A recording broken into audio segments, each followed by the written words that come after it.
A mis 13 años, el mundo entero me dio la espalda. Mis padres se divorciaron y tomaron una decisión muy simple. Ninguno de los dos me quería. Todavía recuerdo aquel invierno en el pueblo de San Lorenzo. El viento frente a la puerta del ayuntamiento cortaba la piel como si fueran cuchillos de hielo. Mi padre, Carlos, agarró del brazo a mi hermano pequeño, Diego, lo subió a su camioneta oxidada y arrancó el motor. Ni siquiera miró por el espejo retrovisor al alejarse. Mi madre, Valeria, se quedó a unos pasos de mí. Apretó el asa de su maleta desgastada, me miró con una frialdad que aún hoy me duele y me dijo una sola frase: «No me odies, Vela». Luego, dio media vuelta y se subió al autobús que iba hacia la ciudad. Me quedé allí, de pie en medio de la plaza vacía, con mi mochila escolar a la espalda. Me sentía exactamente como un juguete roto que alguien había dejado olvidado en la acera.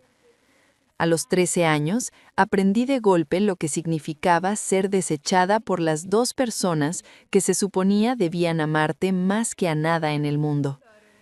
Los pocos vecinos que pasaban murmuraban entre ellos: «Pobre niña, huérfana con padres vivos», decían. Me agaché junto a la acera, escondí el rostro entre las rodillas y lloré hasta que me faltó el aire. Fue en ese momento exacto cuando sentí unas manos grandes, ásperas, llenas de callos y cicatrices, que me agarraron con una firmeza que me hizo levantar la vista. Era mi abuelo Mateo, un anciano de más de 60 años, agricultor de toda la vida, que había pedaleado 20 minutos desde su pequeña finca de café en una bicicleta vieja para buscarme. Tenía los ojos enrojecidos, las manos heladas por el viento y un inconfundible olor a tierra húmeda y granos de café tostado. Se arrodilló frente a mí, me miró fijamente y con una voz ronca pero inquebrantable pronunció unas palabras que se clavaron en mi alma para siempre. «Si el mundo no te quiere, te vienes con tu abuelo». Me llamo Isabela, tengo 33 años y hoy soy la directora de marketing de una corporación multinacional en la capital. Cuando mis colegas me ven en la oficina, siempre impecable y segura de mí misma, muchos creen que nací en una familia acomodada, con el futuro asegurado. No tienen ni idea de que a los 13 años estuve a punto de convertirme en una niña de la calle. Todo comenzó a desmoronarse mucho antes de aquel día frente al ayuntamiento. Era el año 2006. Yo acababa de empezar la escuela secundaria. Mis notas no eran brillantes, pero siempre me mantenía entre las mejores de la clase. Sin embargo, el ambiente en mi casa era insoportable. Mi padre era dueño de un pequeño taller mecánico, pero tenía una mentalidad profundamente machista. Para él, mi hermano menor, Diego, era el rey de la casa. Diego lo tenía todo. Yo, en cambio, tenía que suplicar para que me compraran un simple cuaderno de matemáticas. Mi madre trabajaba jornadas agotadoras en una fábrica textil.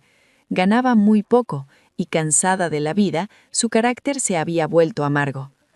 Las discusiones eran el pan nuestro de cada día, hasta que en diciembre la bomba estalló. Una tarde, regresé del colegio y encontré la casa llena de cajas. Mi padre estaba fumando en la sala y mi madre guardaba su ropa a prisa. Fue entonces cuando escuché la conversación que selló mi destino. «Yo me llevo al niño, él lleva mi apellido», gritó mi padre. «¿Y qué hacemos con la chica? Llévatela tú». «¿Yo?», respondió mi madre con desprecio. «Me voy a la ciudad a empezar de cero. Apenas tengo para mantenerme. No puedo cargar con ella». Discutieron por mí como si yo fuera un mueble viejo del que ambos querían deshacerse. Me quedé paralizada en el pasillo, conteniendo la respiración. Fue la primera vez que sentí el peso de la soledad absoluta. Aquel día perdí a mis padres, pero el destino me regaló a un gigante con manos ásperas y corazón de oro. Esta es mi historia, pero sé que no soy la única que ha tenido que levantarse desde el abandono. Y tú, que me acompañas hoy, cuéntame en los comentarios, ¿desde qué ciudad me estás escuchando? Aquel primer viaje en la parte trasera de su vieja bicicleta Es un recuerdo que llevo grabado en la piel. El camino de tierra hacia su finca de café estaba lleno de baches y el viento nocturno soplaba con furia por las colinas de San Lorenzo. Yo me aferraba a su cintura. Su espalda ya estaba un poco encorvada por los años de labrar la tierra, y su respiración se agitaba con cada pedaleo en las subidas. Sin embargo, cobijada detrás de él, sentí que ese era el lugar más cálido y seguro del mundo entero. Cuando llegamos a su humilde cabaña de madera, me preparó un tazón humeante de sopa de pollo con maíz y le añadió 2 huevos frescos. «Come, mi niña, come y vete a la cama», me dijo mientras se sentaba frente a mí. «Mañana a primera hora iré al pueblo para inscribirte en la escuela nueva». Yo sostenía la cuchara con manos temblorosas y las lágrimas caían en silencio sobre el caldo. Al alzar la vista, vi en sus ojos cansados una mezcla de dolor profundo por mi situación, pero también una determinación inquebrantable. Desde ese día, mi vida quedó unida a la del abuelo Mateo, pero sabía perfectamente que los días venideros no serían fáciles. El abuelo vivía solo y cultivaba apenas un pequeño terreno de café y maíz que a duras penas daba para sobrevivir. Las malas lenguas del pueblo no tardaron en afilarse. Decían que el viejo Mateo había perdido el juicio, que a sus 60 y tantos años se había echado encima una carga que no le correspondía. Pero los peores comentarios no venían de los vecinos, sino de mi propia familia. Mi tío Héctor, el hijo mayor del abuelo, y su esposa, mi tía Carmen, vivían muy cerca. El tío Héctor era un hombre taciturno, que se dejaba gobernar, pero la tía Carmen era famosa en toda la región por su tacañería y su boca venenosa. El mismo día que me instalé en la cabaña, ella cruzó la puerta con la cara larga y los brazos en jarra. «¿Qué pretendes, Mateo?», le gritó sin importarle que yo estuviera escuchando. «Eres un anciano. ¿Para qué te traes a esta arrimada a tu casa, si ni sus propios padres la quieren?». El rostro del abuelo se endureció al instante. «Es mi nieta, no una arrimada», respondió con voz grave. «Lleva el apellido de su padre», replicó Carmen con burla. «No es nuestra responsabilidad. ¿Acaso crees que cuando crezca te va a cuidar? Se largará y te dejará tirado». «No necesito que nadie me cuide mientras pueda sostenerme sobre mis 2 piernas», sentenció el abuelo, señalando la puerta. «Es mi sangre, y en mi casa mando yo». Carmen se dio media vuelta y salió dando un portazo, murmurando maldiciones. Yo estaba de pie en un rincón, sintiendo cómo mi presencia era una molestia para todos. Pero el abuelo se acercó, me puso una mano pesada en el hombro y me dijo: «No escuches ese veneno, Bella. Tú dedícate a estudiar, del resto se encarga tu abuelo». Y así lo hice, aunque la tía Carmen nunca perdió la oportunidad de humillarme. Venía casi todos los días a buscar defectos. Se quejaba de que comía demasiado, de que usaba mucha agua para lavar mi uniforme, de que gastaba el jabón. Recuerdo una noche en particular. Yo estaba en mi pequeño cuarto resolviendo problemas de matemáticas bajo la luz mortecina de una vieja bombilla. Carmen empujó la puerta de golpe. «¿Qué horas son estas de tener la luz encendida? ¿Acaso crees que la electricidad es gratis? Eres una princesa viviendo del sudor de un viejo». Bajé la cabeza, murmurando que solo intentaba terminar mi tarea.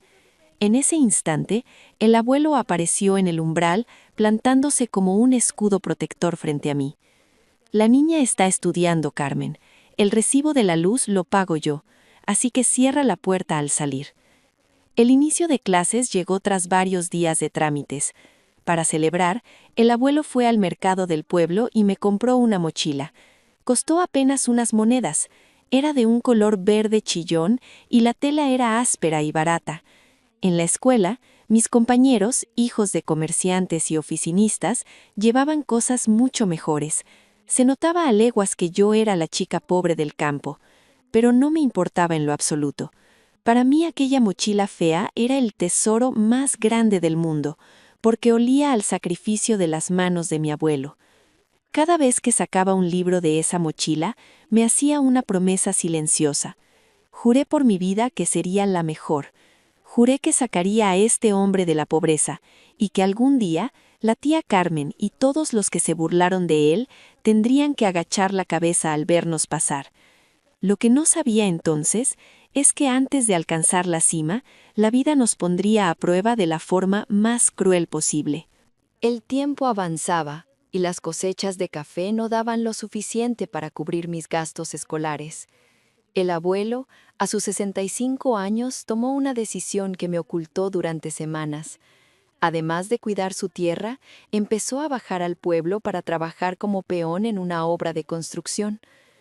Un hombre de su edad, cargando sacos de cemento de 50 kilos bajo el sol abrasador, hasta que la espalda se le negaba a enderezarse.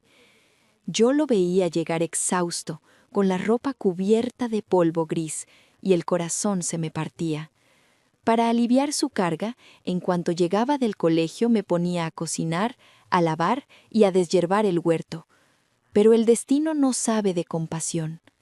Durante el otoño de mi segundo año de secundaria, ocurrió la desgracia. El abuelo resbaló de un andamio mal puesto en la obra y cayó al vacío. Cuando llegué corriendo al pequeño hospital de San Lorenzo, lo encontré en una camilla, con la pierna derecha envuelta en un yeso grueso y el rostro pálido, consumido por el dolor. «Abuelo, ¿te duele mucho?», le pregunté, agarrando su mano áspera mientras las lágrimas me ahogaban. «No, mi niña, no pasa nada. Unos días de descanso y como nuevo», me mintió con una sonrisa débil. Pero la tranquilidad duró poco. El tío Héctor y la tía Carmen irrumpieron en la sala del hospital. «Ya ves lo que consigues, Mateo», estalló Carmen, señalándolo con el dedo. «A tu edad, yéndote a cargar piedras por esta niña. Ahora, ¿quién va a pagar la cuenta del hospital?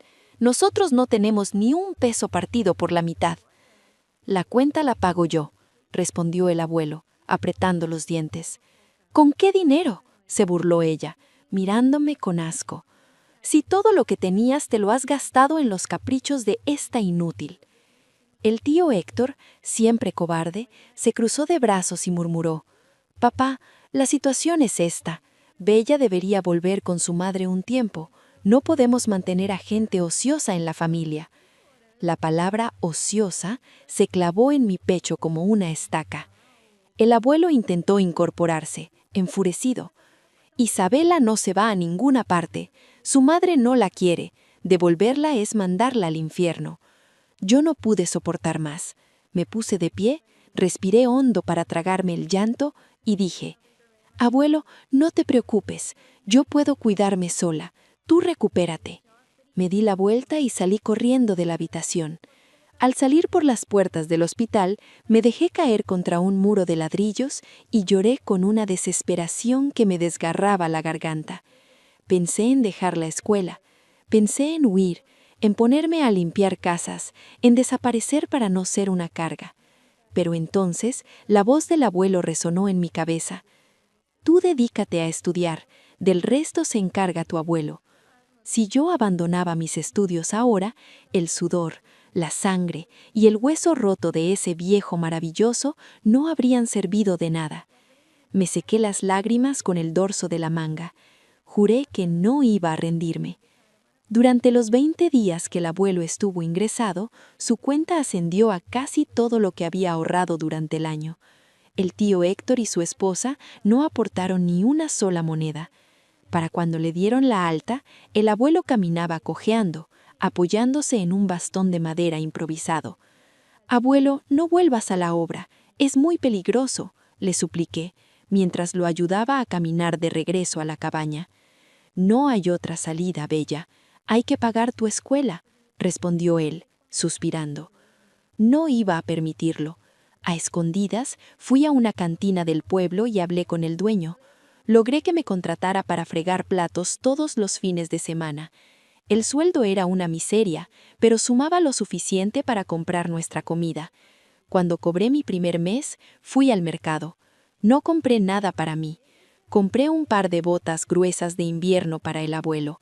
Las suyas tenían las suelas tan gastadas que casi se podía ver su piel. Cuando le entrevé las botas nuevas, el abuelo las tomó con manos temblorosas. Sus ojos se llenaron de lágrimas. Mi niña, este dinero es tuyo, te lo ganaste con esfuerzo. ¿Por qué lo gastas en un viejo como yo? Porque tú me salvaste, abuelo. Tú me das todo. Déjame darte algo a ti. Él me abrazó fuerte y me acarició el cabello, llorando en silencio.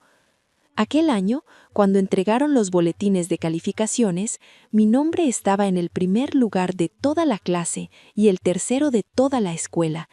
El abuelo sostenía aquel papel como si fuera un título de nobleza. Se paseaba por el camino de tierra, mostrándoselo a cada vecino que pasaba. «Miren, mi niña, la mejor de la clase, va a ir a la universidad». La tía Carmen lo vio desde su porche, escupió al suelo y murmuró: «¿Universidad? ¿Y de dónde vas a sacar para pagarle, viejo iluso?». El abuelo dejó de sonreír por un segundo, la miró fijamente y respondió con una calma aterradora: «Si hace falta, venderé hasta mi propia sangre para que ella estudie». Yo escuchaba desde la puerta, y en ese preciso instante juré que le daría a este hombre la vida de un rey. Mi tercer año de secundaria transcurrió en un abrir y cerrar de ojos. Me despertaba a las 5 de la mañana para memorizar lecciones antes de ir a clases y por las noches estudiaba hasta que mis ojos no podían mantenerse abiertos. El abuelo siempre estaba ahí. Me preparaba un vaso de leche caliente y me decía suavemente: «No te exijas tanto, Bella, la salud es lo primero». Pero yo sabía que no tenía margen de error. El esfuerzo dio sus frutos. Aprobé el examen de ingreso para el liceo más prestigioso de la provincia. Solo los 100 mejores estudiantes de toda la región eran aceptados, y yo había obtenido el puesto 46. Cuando llegó la carta de aceptación, el abuelo parecía un niño en Navidad. «Lo lograste, mi niña, sabía que lo harías», gritaba mientras me abrazaba. Lloramos juntos, pero la alegría se desvaneció pronto. El liceo era excelente, pero exigía una cuota anual para matrícula y residencia estudiantil, que para nosotros representaba una fortuna inalcanzable. La tía Carmen no tardó en dejar caer su veneno habitual. «¿Para qué tanto esfuerzo, viejo? Las mujeres no necesitan tantos estudios. Deberías mandarla a trabajar como empleada doméstica en la ciudad, así te devuelve algo de lo que ha tragado». El abuelo la miró con severidad y le ordenó callarse, pero el silencio posterior en nuestra cabaña era más pesado que las palabras de mi tía. Esa noche me di vueltas en mi pequeña cama de madera. Pensé en mi madre, Valeria, de quien no había recibido más que un par de llamadas apresuradas en años. Pensé en mi padre, Carlos, que vivía cómodamente con su nueva esposa y mi hermano Diego. Con el corazón encogido, tomé mi viejo teléfono celular y marqué el número de mi madre. «Mamá, me aceptaron en el liceo. Es una gran oportunidad, pero la cuota es muy alta. ¿Podrías ayudarme con algo?». Antes de que pudiera terminar, su voz impaciente me interrumpió. «Bella, no tengo dinero. Gano poco y el alquiler en la ciudad está por las nubes. Pídele a tu padre. Él tiene su taller». Colgó antes de que pudiera responder. Tragué saliva. Marqué el número de mi padre. Sonó y sonó hasta que finalmente contestó. «Papá, entré al liceo. Necesito ayuda para la matrícula», balbucié. Su tono fue frío, casi de molestia. «Bella, las cosas están difíciles. Los gastos de Diego son muchos y no me sobra nada. Dile a tu madre que te pague eso. A ella le correspondía cuidarte». Y también colgó. Me quedé sentada en el borde de la cama, mirando el teléfono en blanco. La sensación de ser rechazada por segunda vez era asfixiante. El abuelo, que había escuchado todo desde la otra habitación, entró lentamente. Se sentó a mi lado y vio mis lágrimas. «¿No hay dinero para la escuela, abuelo? Creo que tendré que irme a trabajar», le dije con la voz rota.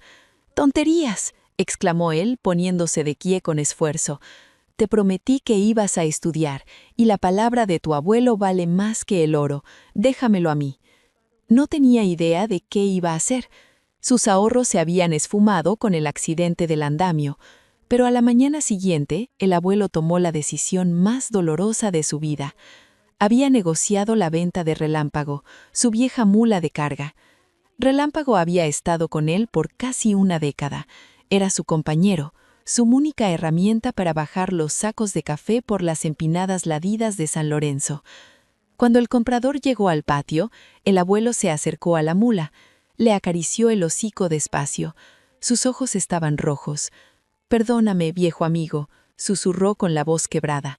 «Pero mi nieta tiene que ser alguien en la vida, no me queda de otra». Corrí hacia él, agarrando su brazo manchado de tierra. «Abuelo, no la vendas, no iré a la escuela, te ayudaré en la finca». «Ni se te ocurra decir eso», me regañó con severidad, aunque tenía lágrimas en los ojos. «Yo no tuve la suerte de educarme, Bella. No voy a permitir que tú termines con las manos llenas de tierra como yo. Tú volarás alto». El dinero de la venta de Relámpago fue suficiente para cubrir la matrícula y mis gastos del primer año. El día que me fui hacia la ciudad para internarme en el liceo, el abuelo me acompañó a la estación de autobuses. Disimuladamente metió un pequeño rollo de billetes arrugados en el bolsillo de mi chaqueta. «Compra algo rico si te da hambre, no pases trabajo», me ordenó. «Abuelo, tú necesitas esto más que yo». Intenté devolverle el dinero, pero él apretó mi mano. «Obedece a tu abuelo y estudia duro. Estaré esperándote». Subí al autobús. Desde la ventanilla lo vi quedarse de pie en el andén. Su cabello estaba completamente blanco. Caminaba apoyándose en su bastón de madera, cojeando por culpa de aquel accidente en la obra que tuvo por mi culpa. Al verlo hacerse más y más pequeño mientras el autobús arrancaba, me tapé la boca para que el resto de los pasajeros no escuchara mis sollozos. Ese día hice un juramento sagrado. Juré que volvería convertida en alguien inalcanzable. Juré que construiría un castillo para el abuelo Mateo. Y vaya que lo cumplí. Los 4 años de universidad fueron una carrera contra la pobreza. Mientras mis compañeras hablaban de fiestas, novios y ropa de diseñador, mi mundo se dividía entre las clases magistrales y múltiples trabajos de medio tiempo. Fui camarera, repartí volantes bajo la lluvia y limpié oficinas de madrugada. ¿Estaba cansada? Hasta los huesos. Pero cada vez que sentía que iba a desmayarme, recordaba al abuelo Mateo, allá en San Lorenzo, apoyado en su bastón de madera, esperando que su nieta cumpliera su promesa. El día de mi graduación, el abuelo viajó a la capital. Llevaba su mejor camisa, planchada meticulosamente, aunque el cuello ya estaba deshilachado por el uso. Al ver el inmenso campus universitario, sus ojos se abrieron con asombro infantil. «Bella, este lugar es más grande que todo nuestro pueblo», murmuró impresionado. Me aferré a su brazo, sintiendo el calor de su piel áspera. «Abuelo, todo esto es gracias a ti. Sin tu sacrificio yo jamás habría pisado este suelo». Él sonrió, con lágrimas asomando en sus ojos, y me respondió: «Tú eres la que tiene el mérito, mi niña. Yo solo soy un viejo agricultor». Aquel título fue solo el comienzo. Fui contratada por una multinacional y, trabajando sin descanso, ascendí rápidamente hasta convertirme en directora de marketing. Con mi primer salario importante, comencé a enviarle al abuelo una suma mensual que superaba con creces cualquier ingreso que él hubiera visto en su vida. Pero como era de esperarse, el olor al dinero despertó a los buitres. La tía Carmen, que durante años me había llamado arrimada, de pronto se acordó de que yo existía. Cada vez que yo llamaba al abuelo, ella interrumpía la línea para lanzar comentarios envenenados. «Vaya, la señorita ejecutiva, con lo mucho que ganas podrías mandar más dinero, ¿no? Después de todo, nosotros te soportamos en esta familia por años». Yo no perdía la calma. Respondía con cortesía fría, dejándola hablando sola. La situación estalló cuando en mi segundo año de trabajo, el abuelo enfermó gravemente de los pulmones. El polvo del café y los años de trabajo duro le estaban pasando factura. Tuvo que ser ingresado en cuidados intensivos. Tomé el primer vuelo hacia la provincia y al llegar al hospital la escena era indignante. El médico informó que la operación y el tratamiento costarían una fortuna. El tío Héctor y la tía Carmen palidecieron. «Nosotros no tenemos ese dinero», se apresuró a decir Carmen, retrocediendo hacia la puerta. «Mateo ya está muy viejo. ¿Vale la pena gastar tanto?» Miré a aquella mujer con un desprecio absoluto. «Nadie les ha pedido un solo centavo», declaré sacando mi tarjeta de crédito frente a ellos. La cirugía se hará de inmediato. Yo me hago cargo de todo. Carmen me miró de reojo con una mezcla de sorpresa y recelo. Claro, como ahora te sobra el dinero, seguro quieres lucirte, murmuró venenosamente. No le respondí. Me giré hacia el médico y firmé los papeles. La cirugía fue un éxito. Al ver al abuelo despertar, frágil pero vivo, supe que no podía permitir que volviera a San Lorenzo. Tomé la decisión de llevarlo a vivir conmigo a la capital. Alquilaría un apartamento amplio, con ascensor y calefacción, para que pasara sus últimos años como un rey. Cuando anuncié mi decisión, la tía Carmen perdió por completo los estribos en medio del pasillo del hospital. «Tú no te lo puedes llevar», gritó apuntándome con el dedo. «Lo que quieres es quedarte con su finca de café y el terreno. Eres una aprovechada manipuladora». Me mantuve inquebrantable. La miré fijamente a los ojos, con la serenidad de quien sabe que tiene todo el poder. «Escúchame bien, Carmen», le dije bajando la voz para que mi tono fuera aún más amenazante. «No me interesa ni un solo grano de café de esa finca. Quédense con las tierras, con la cabaña y con todo lo que haya dentro. Firmaré ante notario si es necesario. A mí solo me importa él». Carmen parpadeó, desconcertada, incapaz de procesar que alguien despreciara los bienes materiales que ella tanto codiciaba. «¿Y entonces por qué te lo llevas?», balbució el tío Héctor, por fin abriendo la boca. En ese momento, la voz ronca del abuelo sonó desde la cama. Se había incorporado un poco. «Ya basta», exclamó, tosiendo ligeramente. «¿Cuándo se han preocupado ustedes por mí? ¿O por esta chica cuando no tenía dónde dormir? Ustedes solo están aquí esperando que cierre los ojos para repartirse mis tierras».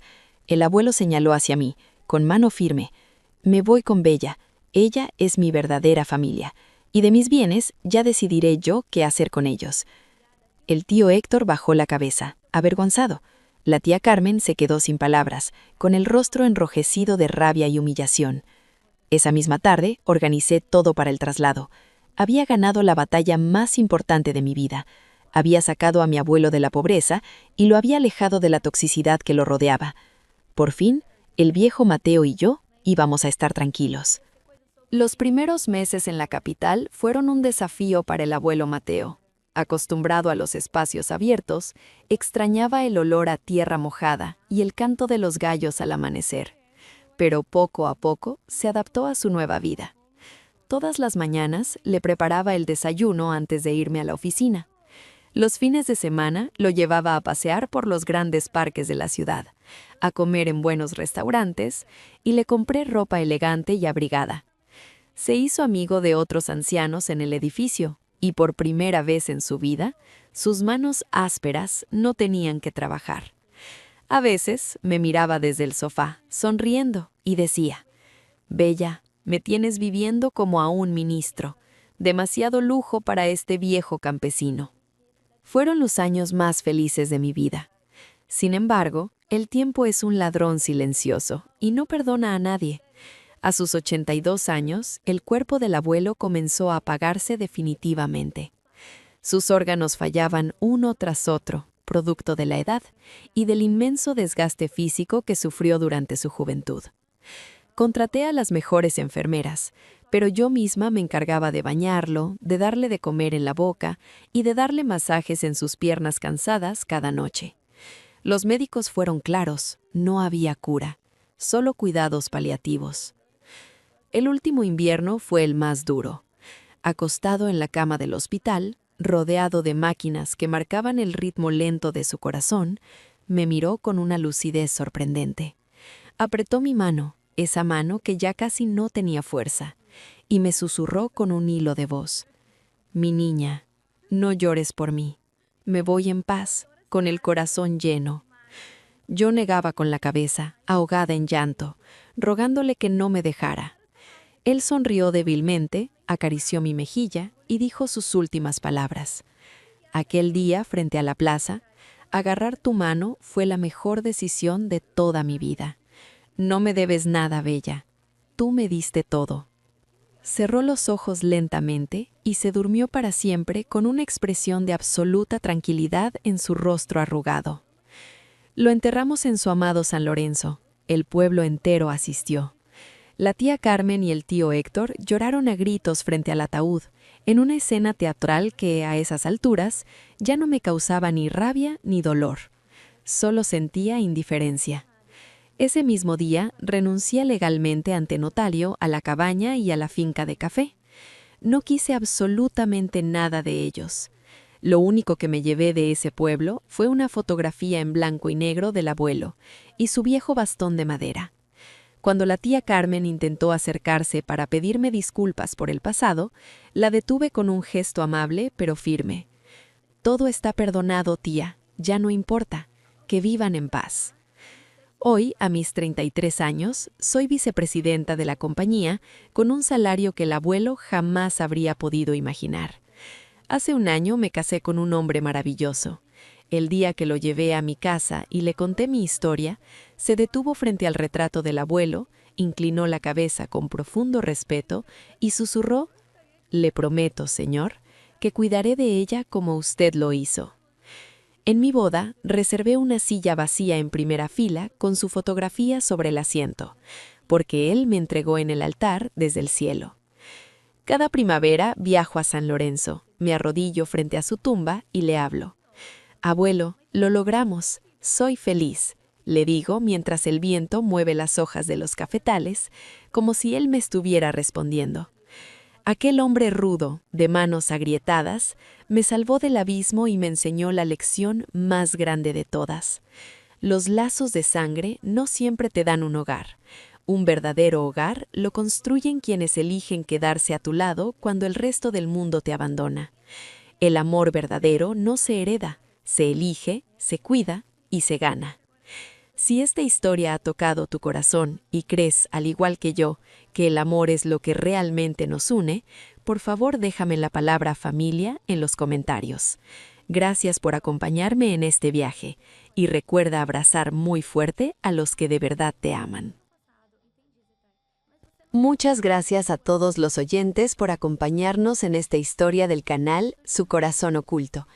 Si este relato ha tocado tu corazón, no olvides darle like y suscribirte para ayudarnos a seguir creando y compartiendo nuevas historias. También te invitamos a dejar tu comentario contándonos qué piensas sobre este caso y desde qué ciudad o país nos estás escuchando. Nos encantará leerte y sentirte cerca. Queremos recordarte que todo el contenido, los personajes, las imágenes y la voz de este video son ficticios y han sido creados con el apoyo de inteligencia artificial durante el proceso de producción. Gracias de corazón por estar aquí con nosotros y hasta la próxima historia.